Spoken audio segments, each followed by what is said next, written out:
Hey there, fellow summoners! How are you all doing today? In today's video, the focus will be all about split pushing and how to do it properly. Note that the things said in this video will not work for every champion, team comp, or even just the state of the game you're playing, but I will also let you know when split pushing is a bad idea.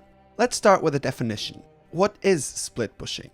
Split pushing revolves around your team keeping the enemy team busy, while you or someone on your team pushes an outside lane as far and as fast as they can before the enemy team comes to stop the split pusher. Keep in mind that the same split pusher should be able to 1v1 anyone and even 1v2 sometimes to make it easier for your team, because then they'll be able to fight 4v4 or even 5v3 fights in another side of the map.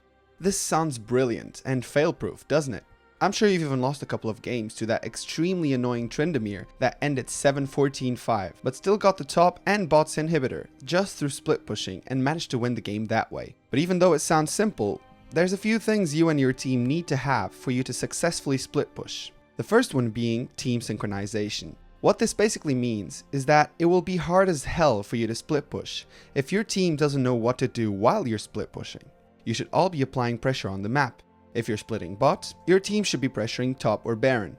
Likewise, if you're splitting top, your team should be pressuring bot or dragon.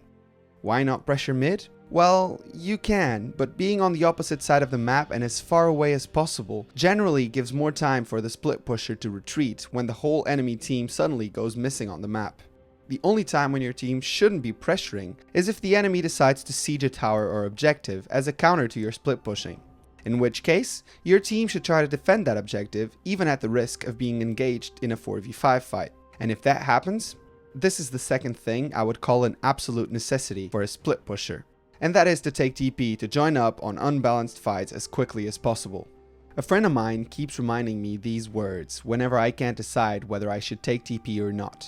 Darius once said, "If you take TP and your opponent hasn't, you've already won the lane."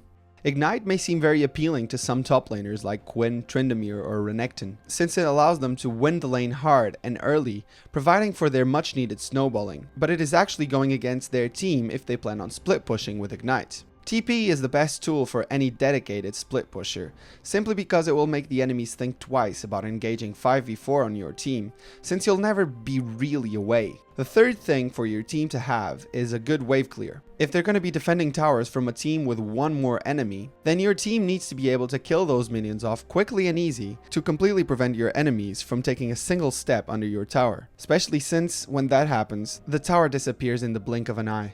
And finally, the fourth thing you should have to allow you to easily split push is vision. I know I keep reiterating the importance of vision in this game, but it can never be too much. If you're splitting top, it's a great idea to have vision in the enemy topside jungle. Likewise, the opposite side if you're splitting bot. This will allow you to decide quickly whether you're staying for the fight or if you should start running away. Splitting blind is always undoubtedly gonna end up in your untimely death. So now you know what conditions you should have to be an amazing split pusher. But what do you actually do while split pushing? Very easy actually. You push the wave by killing the enemy caster minions first and keep pushing until you reach a tower. Try to take it down quickly, and if you notice someone coming to deal with you, then you should decide whether you're fighting or running. At first, don't fight 1v2s, just run away, and if you're not sure whether you even win 1v1, then I would suggest that you run too. Otherwise, fight. Just keep doing this over and over in one of the side lanes till you get the inhibitors. After that, either join up with your team to get mid or even keep splitting for the Nexus towers. So when is it a bad idea to split push though? It's simple as well. If all your teammates won their lane and you're stronger in team fights, there's actually no need for you to split all the time. Just join up and force a quick surrender. Another instance when it isn't good to split is if your team is losing 4v4 or even 4v3. But in most cases, your game is lost if your teammates can't deal with 3 enemies by themselves. Finally, if the enemy team is a siege comp, then it might be better to join up because they'll be taking objectives faster than you.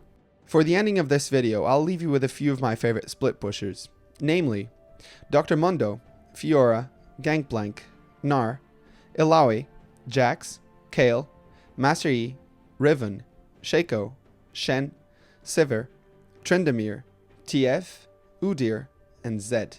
Thank you guys very much for watching. If you liked the video, then why not make it official and click on that like button.